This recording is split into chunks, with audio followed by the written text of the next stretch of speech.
السلام علیکم ورحمۃ اللہ وبرکاتہ نحمده ونصلی علی رسولہ الکریم اما بعد۔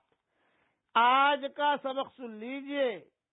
آج کے سبق کی سرخی ہے حضور صلی اللہ علیہ وسلم کی سیرت، پارٹ نمبر 36۔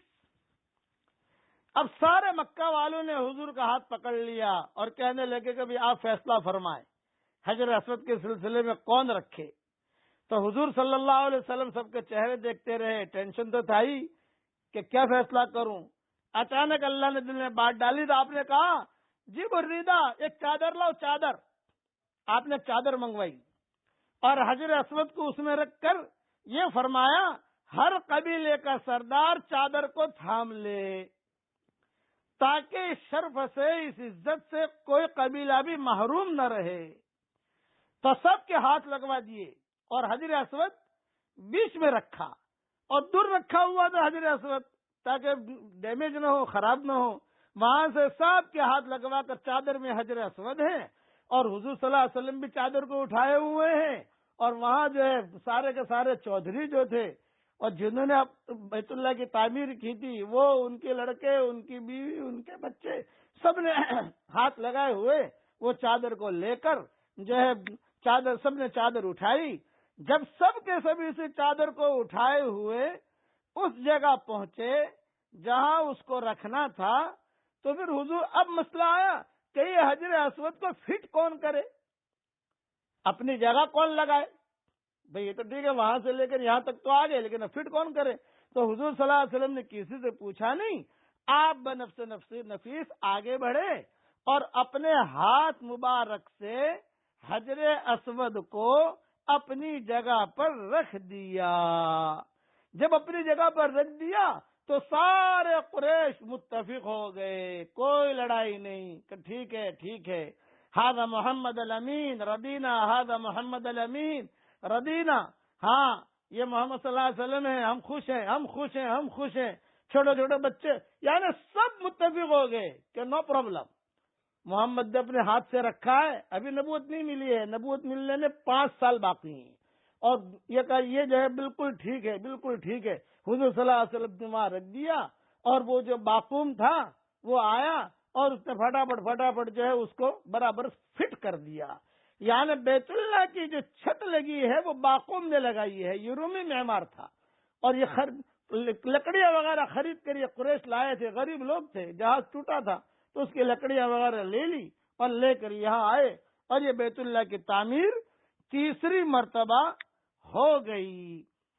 چوتھی بار بیت اللہ کی تعمیر عبداللہ ابن زبیر نے اپنے زمانے خلافت میں بیت اللہ کو شہید کر کے سر نو تعمیر کرایا۔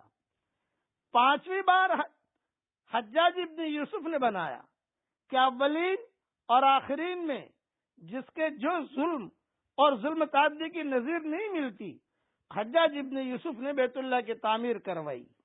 اب عبداللہ ابن زبیر نے بیت اللہ کی تعمیر کروائی تو عبداللہ ابن زبیر کی رائے یہ تھی کہ بیت اللہ کی تعمیر میں 2 دروازے لگا دیے۔ حضور صلی اللہ علیہ وسلم کی تمنا تھی جہاں ابھی ملتزم ہے وہاں دروازہ ہے، تو آپ کی تمنا یہ تھی، میں عائشہ سے کہا کہ میں چاہتا ہوں کہ دروازے نیچے کر دوں اور اس کے سامنے ایک دروازہ بنا لوں تاکہ میری امت جو ہے اسی دروازے سے آئے، داخل ہو، یہاں سے نکل جائے، اندر کا حصہ ملے، یہ میرا ارادہ ہے۔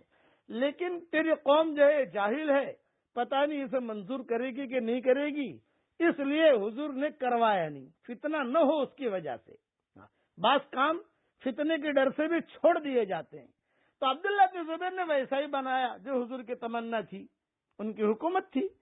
لیکن جب عبداللہ ابن زبیر شہید ہو گئے، حجاج ابن یوسف آیا تو اس نے سوچا کہ عبداللہ ابن زبیر کا بیت اللہ کیوں چلے، میں میرا کروں گا، تو اس نے جو ہے وہ ایک ہی دروازہ کر دیا، آگے والا دروازہ جو عبداللہ ابن زبیر نے کیا تھا وہ ختم کر دیا، بند کر دیا۔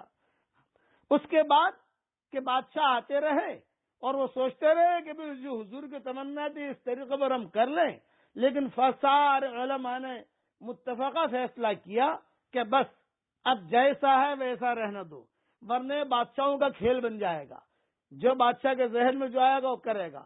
تو اب جو بیت اللہ ہے یہ حجاج ابن یوسف کا بنایا ہوا چل رہا ہے، اس میں کچھ تعمیرات وغیرہ کچھ مرمت وغیرہ ہوتی رہی ہے۔ کچھ سالوں پہلے جب اس کی تعمیر ہو رہی تھی تو ہم بھی بیت اللہ میں گئے تھے، الحمدللہ اللہ نے مجھے بھی توفیق دی، نماز پڑھی وہاں۔ یہ جو ہے اس حکومت نے اس میں کچھ کام کروایا اور اچھا کام کرا کے اور مضبوط کر دیا۔ یہ بیت اللہ کی تعمیر کی بھی تھوڑی سی تفصیل میں نے بیان کر دی، بقیہ تفصیل کل انشاءاللہ پوری کروں گا۔ یہ ذہن میں رکھنا کہ حضور صلی اللہ علیہ وسلم کی عمر 35 سال کی ہو گئی ہے، 35 سال کی عمر کے سارے قصے ہیں۔ اب پڑھ لیجئے میرے ساتھ، لا الہ الا انت سبحانک انی کنت من الظالمین۔ بار بار اسے پڑھتے رہنا چاہیے، اور یہ بھی پڑھیے حسبنا اللہ ونعم الوکیل، حسبنا اللہ ونعم الوکیل۔